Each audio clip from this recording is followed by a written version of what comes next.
4 দিনব্যাপী সাইফ পাওয়ারটেক বাংলা নববর্ষ cup golf tournament 2024 এর পুরস্কার বিতরণী অনুষ্ঠান আর্মি গলফ ক্লাব, ঢাকা সেনানিবাসে অনুষ্ঠিত হয়।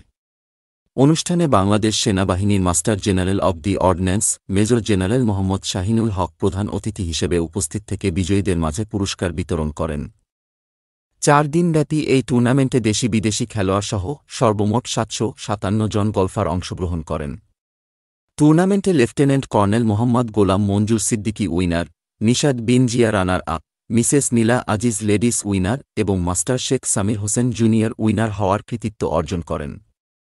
সমাপনী ও পুরস্কার বিতরণী অনুষ্ঠানে ঊর্ধ্বতন সামরিক কর্মকর্তাগণ, স্পন্সরগণ, আর্মি গলফ ক্লাবের সদস্যবৃন্দ, অন্যান্য বিশিষ্ট ব্যক্তিবর্গ, খেলোয়াড়বৃন্দ এবং গণমাধ্যম ব্যক্তিবর্গ উপস্থিত ছিলেন।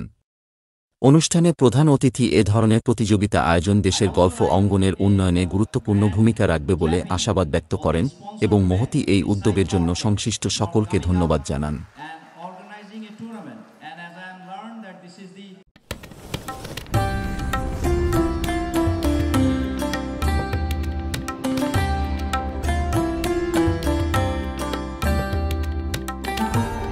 এমি টিভি, স্বাধীন বাংলার স্বাধীন কণ্ঠ।